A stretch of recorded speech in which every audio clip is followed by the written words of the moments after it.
Hello, everyone, and welcome to another episode of Two Moms and Some Labels. Two Moms and Some Labels is a platform for parents and caregivers caring for a child with a disability to come together in a shared space to network, commune, and just share and gain ideas on how to persevere through challenging times. My name is Brittany, and today on this episode, we are going to talk about everything transportation. So, in case you didn't know, there is transportation available in Jacksonville. And I have a special guest with me here today that is going to explain everything about the transportation possibilities and just everything available to you here in the city of Jacksonville. I'm going to let her take it away and introduce herself. Thank you so much, Brittany, for the warm welcome. My name is Tanya Damanti, and I am a travel trainer at JTA, or Jacksonville Transportation Authority.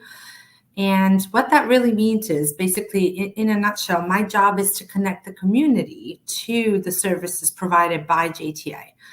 Now, as most of you might or might not know, this is the largest geographical city, landmass city in America. So we're approximately 900 square miles.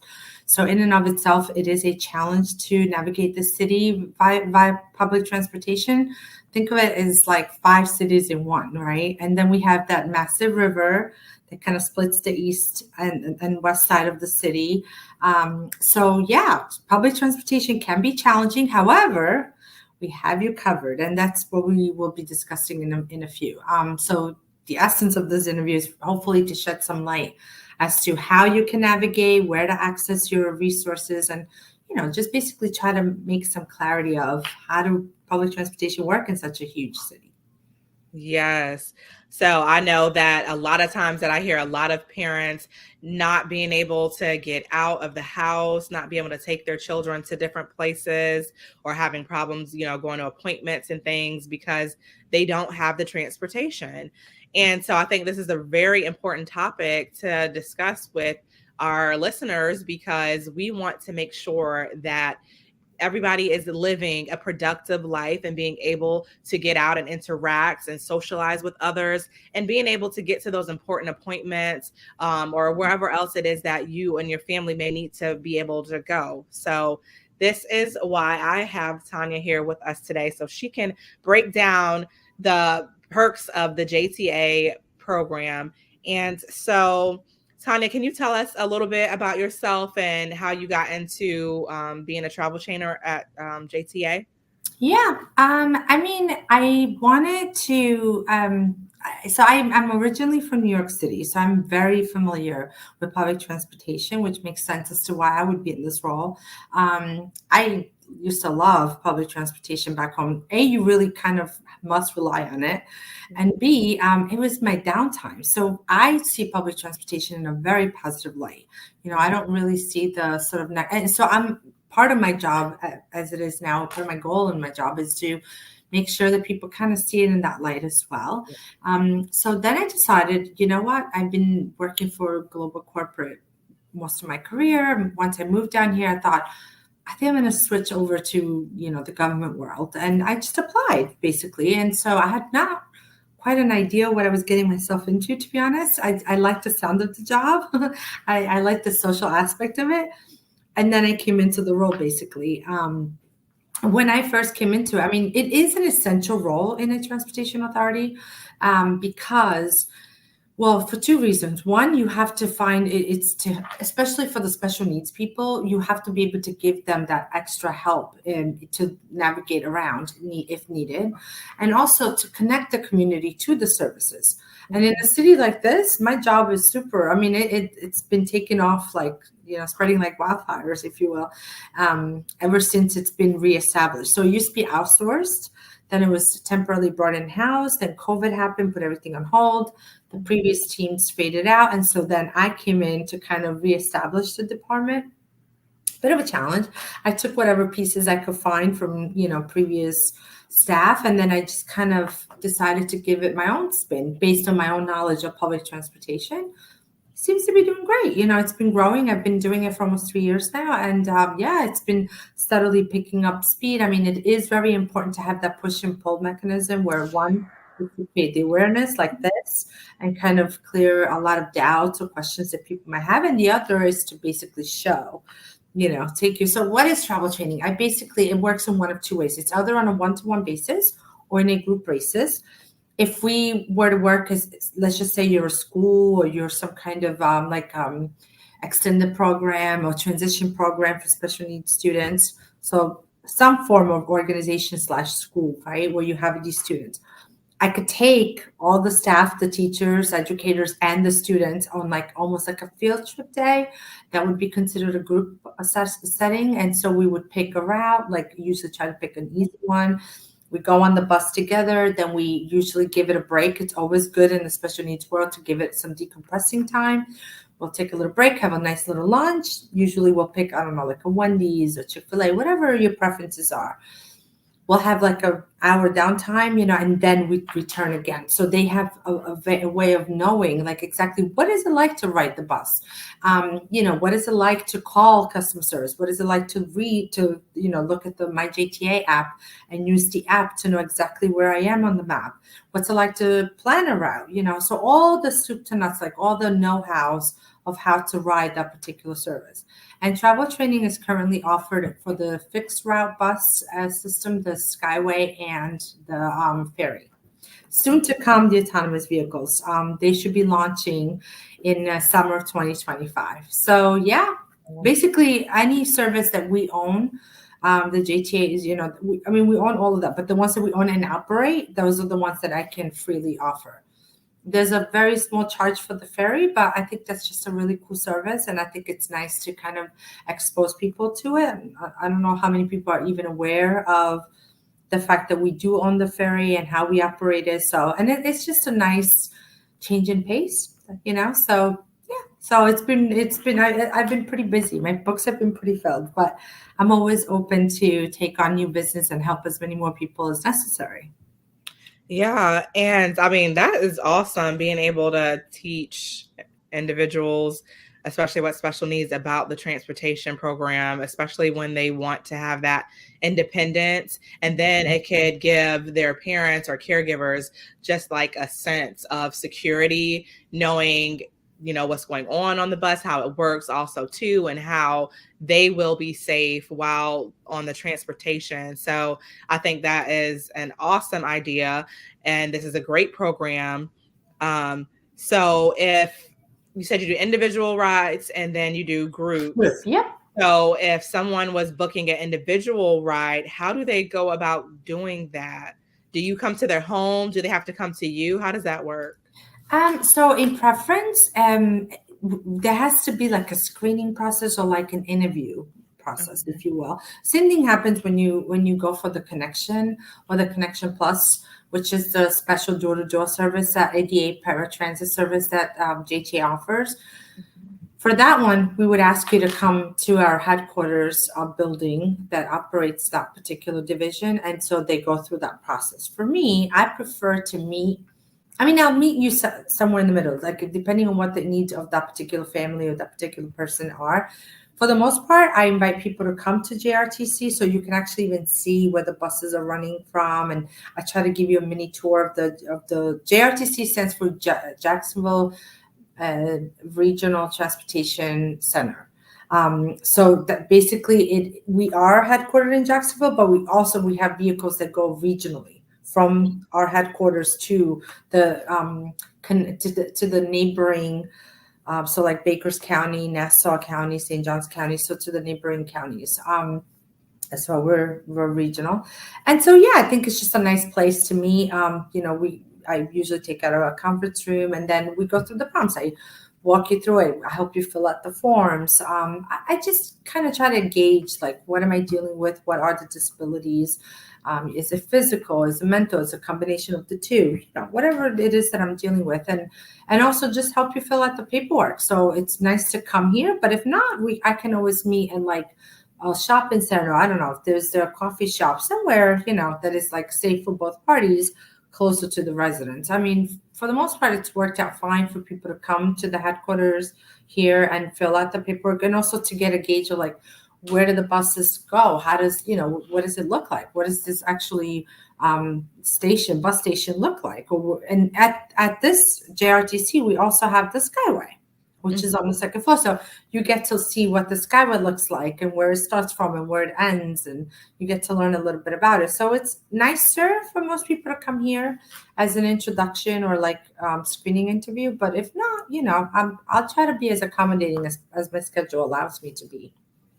So do they need to have a doctor's note signed, medical note? Yeah, no, not for travel training. So travel training started in the connection department of JTA, which is the paratransit world.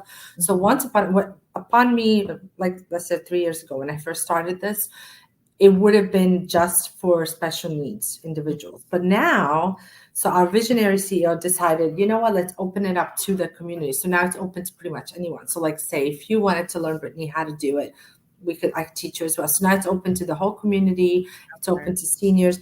My priority will always be special needs / seniors, because those individuals might not ever drive or might not be able to continue to drive depending on what their situations are. So for them, I am their independence. That kind of shifts the view, right? So it is very important that they learn to, rely on these services, because that's really the only way that they can be independent. Everyone else, it might just be an alternative method of transportation, or just, they decide that on the weekend they want to explore the city. It is a really cool way to take on the city. Yeah. So if you're taking the Skyway, you're looking at Jacksonville from up above, not something that you normally do, right? If you're taking the bus, you get to literally explore every detail that you normally wouldn't pay attention to if you're the driver. So it's nice to, and the buses are clean, the bus drivers are friendly.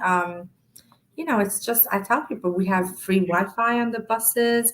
We have heat and AC as needed seasonally. So they're clean, they're cool. I mean, the best way to take public transportation is always during safe hours. Anything outside of, say the up to maybe 6 p.m. I say anything past that time, you're obviously outside of work zone. So be safe, be careful. Not to say that you can't take it, but just use your discretion. If it's a young adult, maybe not. You definitely want to make sure that you're using the public. I mean, you are commuting with the mass, right, with the public.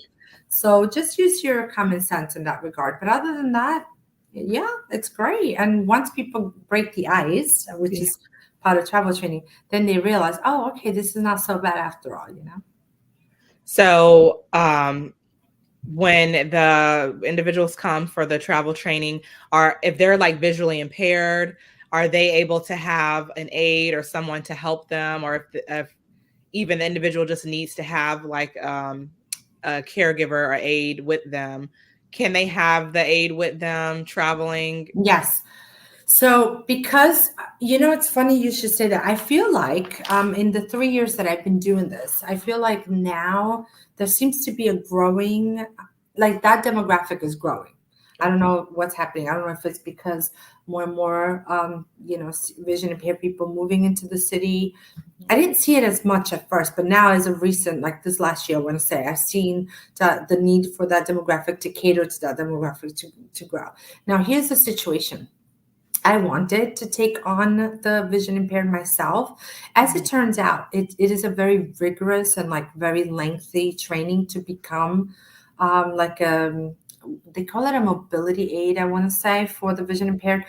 In other words, I'm not fully equipped for it. I'd done one session and it was very challenging because I realized that it's not just showing the streets or the way, it's actually like how to communicate with the vision impaired. There are certain lingo, like certain keywords, for the pavement structure, right? Because think about it. You and I will look down and we know there's like a foot, there's a half a foot, there's 6 inches, like you have to step up, step down. But for somebody who is vision impaired, they're not able to see that, right? So you have to figure out, like there is a communication structure for that. And I realized it by doing it, so you learn, right? It's trial and error. I had a really, really cool individual who was actually a Braille instructor. So she was really, really, she just had the best personality. And she said, I'm going to teach you some things. So I realized I wasn't fully equipped to take that on my own. So the way we've decided with the disability council here in Jacksonville is that whenever there is,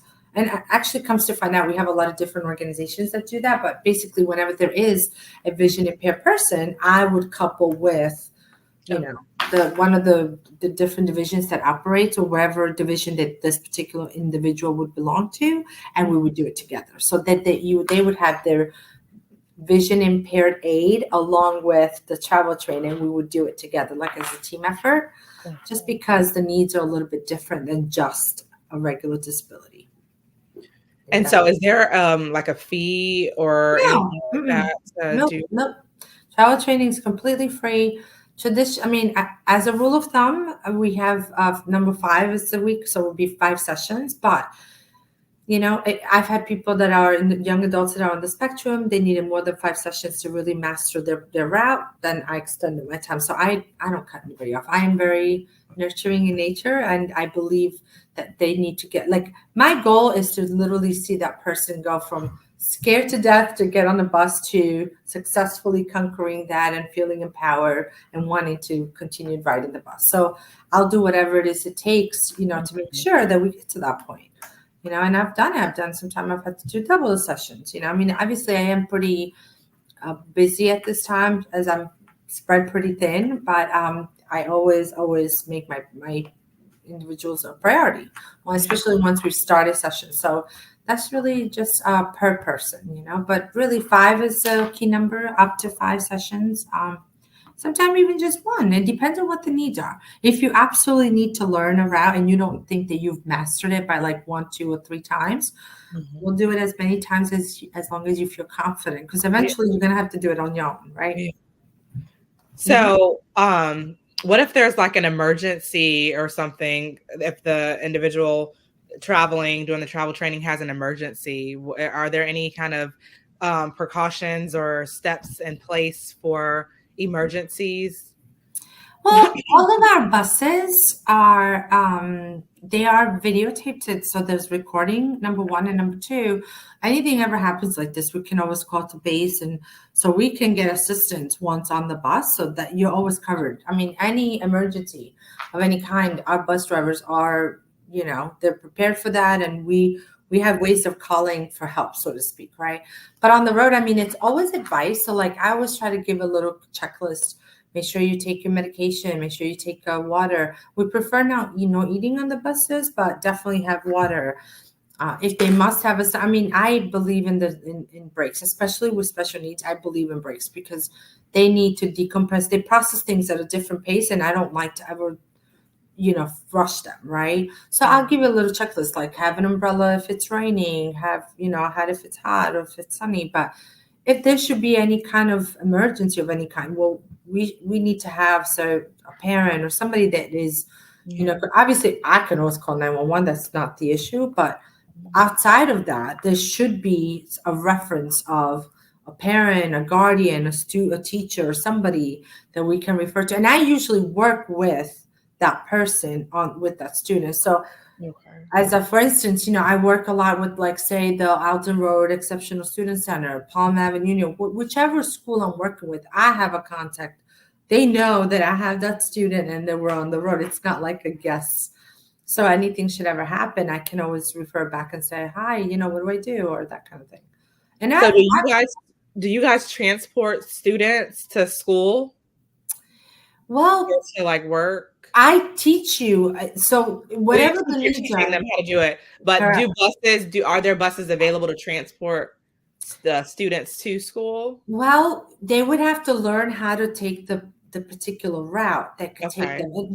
That's the other thing. I prefer to work with young adults and or like over the age of 18. If not, if it's under, at least for the purpose of training, I'm training you. What you do with it, it is entirely up to the parent. There are parents that put young kids on the bus, right? Whatever their needs are. So it is not up to me to discriminate or to judge it, by no means. For purpose of training, I prefer to have like a guardian or somebody accompanying, just because we're dealing with the minor. I don't quite know the person as well. Like, it's always nice to have somebody that knows that student or that individual better. But, I mean, obviously we would communicate. Let's just say it's your child, for argument's sake, right? We would sit, we talk about it. This is what the expectations are. I prefer to have you there. Also, so you know exactly what that your child is doing, right? What route they're going on, and what exactly is this travel training, right? Just to manage your expectation, because a lot of times it's the parents and the teachers that are the more anxious ones, right? But then, yeah, I mean, as long as you're comfortable, this is the route, this is what we're going to do, this is exactly how we're going to do it. And then we go from there. I mean, once there is a comfort level, right? It's a comfort level for the parents, a comfort level for myself. But more often than not, I work very closely with other the parents, the educators, and they'll want to come along. And so, So, yeah. so are people coming from like Baker County, Nassau County into the city to do the travel training, or do you have locations in those different counties? So to be clear, I particularly specialize in the Duval County. Now, JTA also operates transportation for the Bakers County, for the Clay County. Okay. Now, Clay County operates a little bit different than Duval. So at this present time, because there's a lot of requests and there's a lot of schools in the Duval school system, I have my hands full. That is my number one priority. So our fixed route buses are for the Duval County. Once you go into Clay County, then it in and of itself has their own.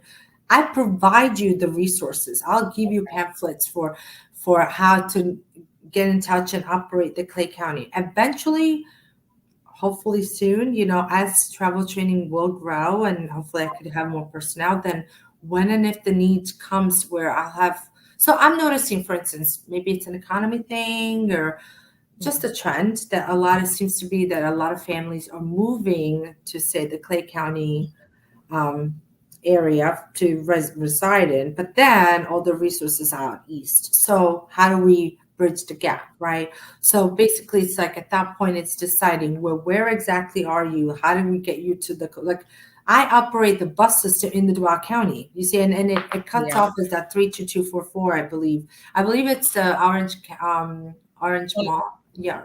Orange Park. Orange. Yep. So basically, it's like we have to get you to operate within those systems. But now we do have a regional service called Select Express, and that is a really cool service. It's very, very low fare, and you could start at JRTC and go to Nassau County or go to St. Johns County. I believe it goes all the way to Durban Pavilion, for instance. So really nice, if you don't want to drive to those places, but you want to, even if you just want to do it as like a day trip, right? You just want to change scenery, you don't really want to spend top dollar to go away, but you want to feel like you're going away. Yeah. Why not? It's under $5 per ride, and that I'm aware of, they either operate 2 or 3 times in the morning and 2 or 3 times in the afternoon. So it's literally like you could start early in the morning and then leave at night. Now, let's just say that where you happen to live, you can operate that as a mean to and from work. By all means. I mean, these are transportation, availabilities to the community for our services. So there is very many combinations of how you can use our services. We also have this really cool service called the Ready Ride. Because this is such a large city, it is nearly impossible to have, transportation in every square mile of the city. Also, Florida in and of itself is not a public transportation city. It just isn't. I don't know. It's just that kind of state where, for whatever the reason, I mean, it might be coming that, but it not traditionally. When you think of public transportation, you don't think of Florida. You think of LA. You think of, the big cities. You think of Boston. You think of New York, right? Those are like the top cities where literally like we live off public transportation. Mm-hmm. So as that's happening, where there's a bridge in service, so a gap in service, I should say, in order to bridge that gap, we have created the Ready Ride. The Ready Ride operates, I believe it's in 14 different counties now. It's constantly evolving, so don't quote me. The best way to get all the latest information is on the JTAFLA.com. That's our website, and you will find all of our services there. But the Ready Ride is a really cool service. And basically, You call the reservation, you ask them. So let's just say you're in the south side. There's a gap in service, and then we have the south side area. And basically, let's just say you fall within that map, Mm-hmm. where the service in that south side area falls, and it's from your house to your destination, you're within that area. Well, then it's a door to door, or we'll pick you up from your house and take you to the nearest bus stop to then get you to your final destination. So there's more than one way of using it. You can either use it as a shuttle, or you can use it as a door to door service, depending on what your needs are. So that's why it's important to map the route and figure out, well, where are you trying to get to? Mm-hmm. Is it you going to school every day? Is it you going to work every day? Is it you going to church? Is you going to movies, shopping? What are the needs? And then we can figure out what is the best way to get you from point A to point B. So is the Ready Ride wheelchair accessible? Yeah. All of JTA's services are ADA compliant, as we call them. So they're all, yep. But it is always best. I mean, the buses are automatic because they just have that ramp. Mm-hmm. Same thing with the Skyway. We do have 3 ways of accessing the Skyway. So you can, we have the elevator, escalator, and stairs. So you definitely, if you, whatever your needs or mobility needs are, that's okay. Any of our other vehicles always specify it, just to make sure, like, let's just say that for that particular day we have more rides than usual and they've had to lean on other services just to fulfill the pickup. Make sure you let them know, like, I'm ADA compliant, I have a mobility aid, and then they'll make sure to bring a vehicle that has sort of that ramp that, yeah. Mm-hmm. So is it ideal for somebody that is, that needs a wheelchair ramp or what have you? Is it ideal for them to do the travel training to be able to take regular public transportation? Because are the buses able to? I will be honest with you. So I literally just left the JTAC meeting today where that particular department at JTA literally finished saying that the goal is to make all of our bus stop in the future ADA compliant. So yeah, why not? My job as a travel trainer is whatever the needs are. So let's just say I'm dealing with, I had one person that was on the electric chair. Mm-hmm. We had a lot of fun together. She was a senior person. We had a blast, and it was very successful. My job is to make sure that I have to do something called scouting the route. So I have to study the route ahead of time, especially if I have any kind of mobility aid. I always make sure, well, where am I picking up this person? Where am I dropping them off? And do we have enough, spaces? So yeah, I make sure if everything checks off, why not? Well, what's the holdup, right? Yeah. You can even do it just for fun, right? Just to have fun, just to see what is it like to take the bus. Maybe just curiosity. That's another reason to do it. Determine first, give it a try, and then you determine whether you love it or hate it. There's a lot of, because this is not a naturally sort of predisposed system to, or city to, the public transportation system, because it's more of an elective versus a must, right? Or that's where I think a lot of the fears, a lot of the taboo, a lot of the hesitation comes from. So my job is really, let me take you by hand and take you on. Then you decide. If you hate it, you hate it. But at least you tried, And 9 times out of 10, most people are like, oh my God. I'm like, right? Yeah. It's a lot more fun, and it's a lot easier, and it's a lot safer than most think. Yeah. And then I know you said that they have to go through some paperwork, fill out stuff like that. Are there any restrictions as far as doing the travel training to be able to get transportation? Are there any restrictions, or anybody So can? in travel training, for me, it's really more about liability. So it's important that I have all my ducks in a row, and that everybody that is responsible for said individual is aware. It's really more about giving me permission to take this person on the road, and also for anybody that's involved, any parent, guarantor, any guide, anybody that's responsible for the said individual is in the know of where exactly we're going, what we're doing. I would never want anybody to come to me and say, you took my child, and no. So it's really about just kind of, crossing all the T's, dotting all the I's. Now, there is a service that I think it is important to mention, because this is how travel training came to be, right? We have the paratransit division at JTA.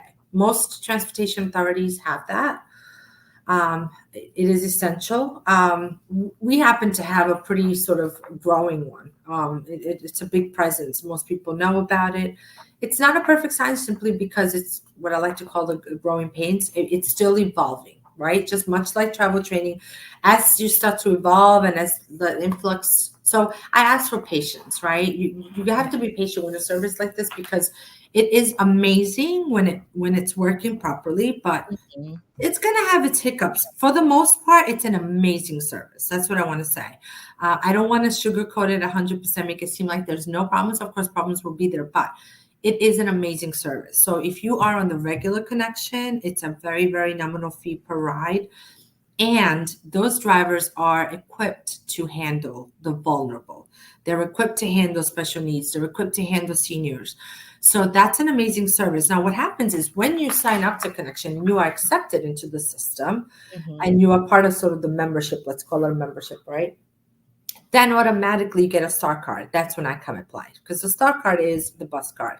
And my job was to basically teach you how to ride the bus. But then once travel training sort of became its own niche or its own little division and it opened up to the whole community, then I was able to expand it to all the other services as well. Because really, what is travel training? It's breaking the ice. It's getting you on the service. It's teaching you how to write the service. It's teaching you all the know-hows, how to interact with customer service, how to use the app, how to do it properly, how to correctly, confidently, independently, safely ride all of our services.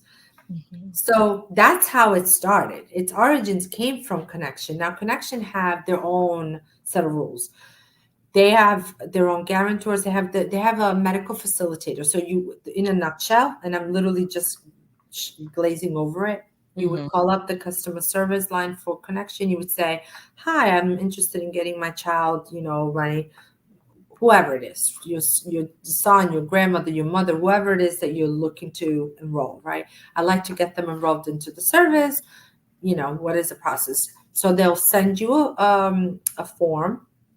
You then have to have that form filled out by a licensed medical facilitator of sorts, either a doctor or a therapist, somebody that is licensed, basically, that works with such individual that can attest that that disability exists, right? We want to make sure that the people that are getting on the service have disabilities, right? It's a screening Yeah. process. Then once you get your interview date, right, our service, the Connection service, will pick you up, you and your child, or just your child. For the most part, we always recommend that there is a guide present if it's somebody young, right? Mhm. Just to avoid wasting time too. You want to get it right, because the list is so long, you don't want to miss that appointment, right? Then when you come to the appointment, it's plus or minus an hour, and they evaluate the individual mental, physical, and emotional state. And you do all, we have a simulation room. That's what medical facilitators do. We have a simulation room where you simulate the bus, the sidewalk. So you basically get a vibe of what it's like to be Yeah. on the bus and what it's like for that person. Then they get a vote. In approximately a month's time, you will get a yay or nay letter, like an acceptance or denial letter. And once, let's just say you are accepted, then at that point is when you would also get a star card. And that's when travel training comes in and basically says, okay, great, let's also teach you. So that could be one of two ways. Either if you're able to, right?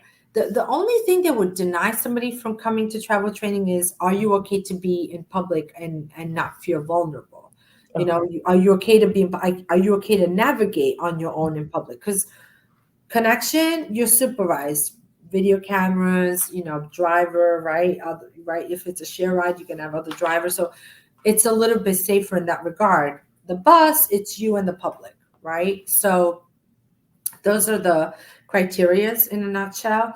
It is a per case that, it's not a one size fits all approach. That's just the structure of Okay. things. But then it's a per case person. But yeah, definitely. I mean, if you are highly disabled, then that would be a really good service to try to get on with. But obviously, it's since COVID, things are picking up speed. The world is reawakened at a rapid pace. So there's a lot of growing pains, but growth Mhm. it is. So that's always a good thing, right?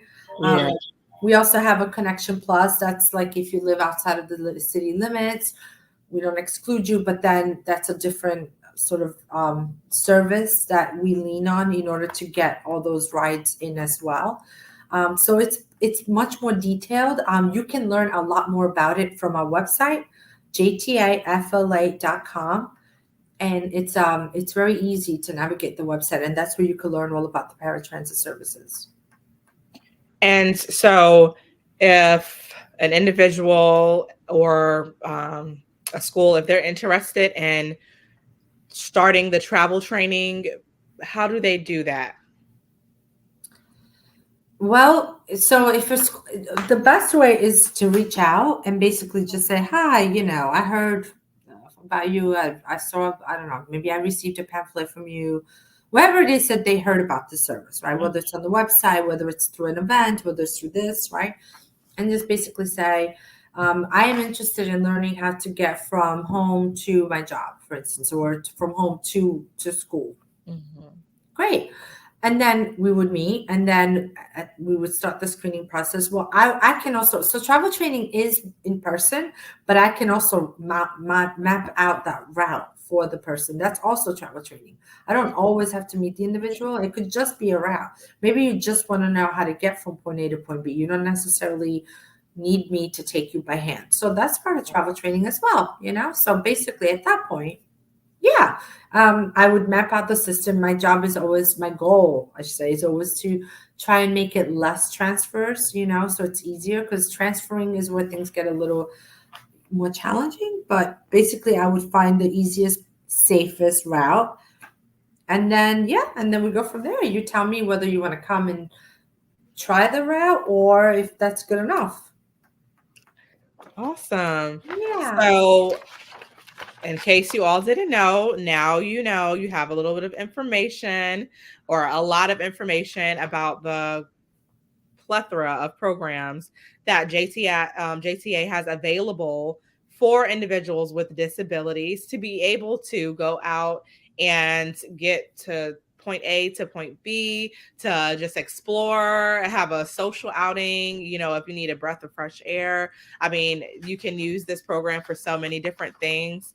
And if your child has a caregiver or an aide, then they can go with them too. So this would be time maybe too for parents to have a break and let your adult child be able to get on transportation with their caregiver or by themselves after you've done the travel training, to know that they're comfortable and you have a break while they explore the city a little bit, or just go from to the store and come back home. That little bit of time there. Yeah, like let's say you live near a bank. Say you're a senior and you live near a bank and you just need to get to the bank. Yeah. Let's teach you how to do that. Say you live in an assisted living or senior living and you just want to get around. I've had those cases too. Like, I'm not ready to just be buried in. I just want to feel like I can explore the city. Can you help me? Okay, let's do that. I mean, there are very many different functions. And I will say this, for the most part, most students that started out scared, hesitant, they come out of their shell. It's really all in the approach. And my approach is, I want you to have a good time. I am genuinely speaking a social butterfly. I try to really bring a lot of positive energy when I do these trainings. And that encourages them. And then you see these students that were once really, really scared, and then they go, oh, you know what? I like this. Or I've had students say, you know what, Mr. Monty, I want to now learn how to go to the movies with my friends or on a date, and it's cute. And it really, really warms my heart, because I'm like, all right, let's do it, And maybe they want to go a little bit further. Maybe they want to tip their toes in, like, okay, I live in Southside and I want to go to the Avenues Mall. I want to go to, downtown, or sure, we could do it. I mean, obviously, just here's a general rule of thumb. About 20 minutes in a car is a give and take an hour on the bus, because A, the speed, B, the traffic, and C, the stops, right? So planning. Definitely plan in advance. That's very important. Give yourself enough time. That's the main difference between being driven and driving on your own, but it's fun. It's safe. You might even make some friends, if people on the bus. In my experience, for the most part, they're safe. Also, if you are a young adult and you are commuting, this is a key advice that I always teach everybody that I travel train. Introduce yourself to the driver, because most people, they'll just tap their card or tap their app, right, and then just get in and go to the back of the bus, right? But if you're introducing yourself, it kind of tips the driver like, oh, wait a minute, I need to pay attention to this Yeah. person. It kind of emphasizes you in their mind so that they keep a close watch, and always stay to the left hand side so they can see you from their rear view mirror. But other than that, it's safe. Yeah, I mean, Yeah. yeah, especially between work hours, there's nothing to fear. I mean, it's a nice alternative. We're always trying to improve our services. We're always listening to advice. It is a work in progress. It will always be work in progress. This is one of the America's fastest growing cities, so you can imagine the challenge that Yeah. comes with that. Especially if you come from a large city where you're used to public transportation. Now we're getting that pressure of having to figure out how to, but we are improving, that's for sure. And we're always trying to make it better, get it right, So I mean, I love what I do, and I'm here to basically listen to everybody's needs and see if I can find a solve. I mean, I don't have all the answers, but I try. I will Yeah. try my best. Yeah.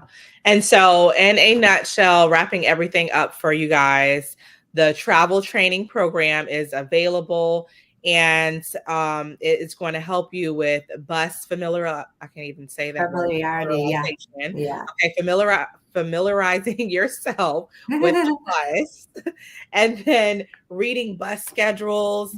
Excuse me, how to flag the bus. I mean, how to make connections, how to plan your trip. I mean, you're learning so many valuable things.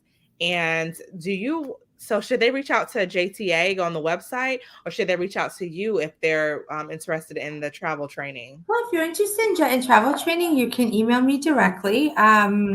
Definitely nudge me if you haven't heard from me in at least a week. That just really means I'm buried somewhere. But I do come. I do read all of my emails, and I really, really try to answer everybody in a timely manner.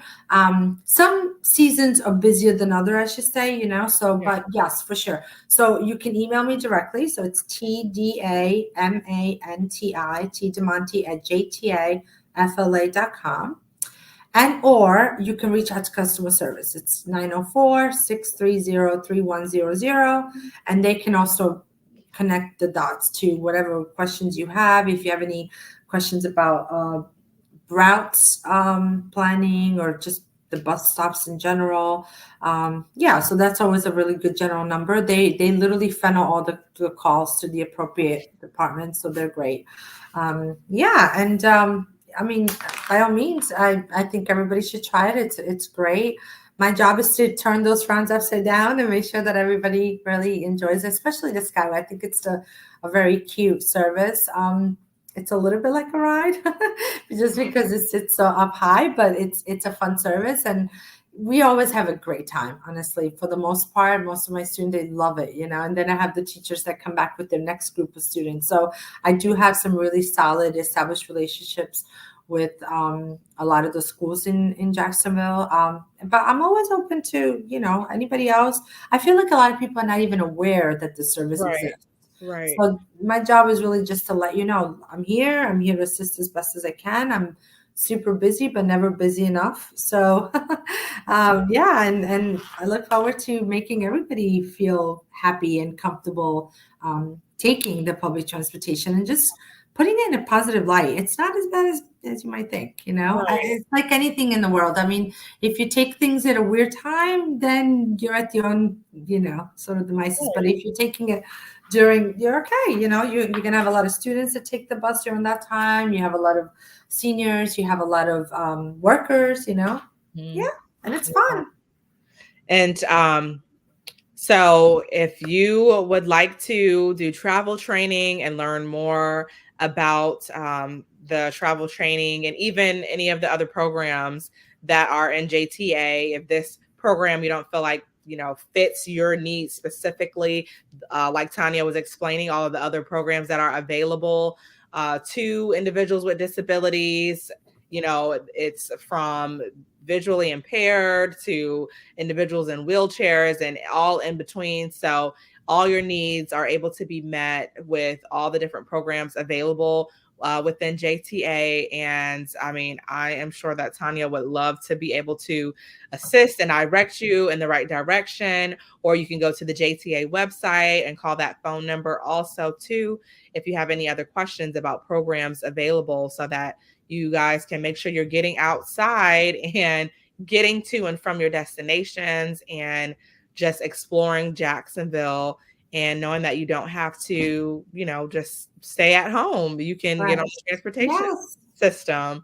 So I will post the main phone number for JTA and the JTA link so that you guys have that information. And Tanya, thank you so much for coming on and sharing Absolutely. I information. just want to clarify one last thing. It's not that we do run till about midnight, the Okay. bus Oh, system. wow. Okay. Yeah, so we are available to all, and it doesn't mean that it becomes less. It's just all I want to emphasize. I don't want people to Yeah. get this wrong.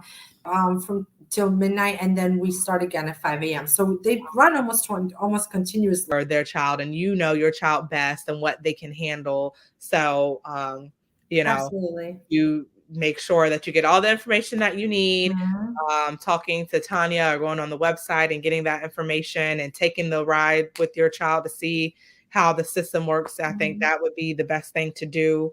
And, once again, thank you so much, Tanya, for sharing this travel training program that JTA has in the city. And until next time, we will see Yeah. you all soon. Thank you so much for tuning in to another episode of Two Moms and Some Labels. Bye.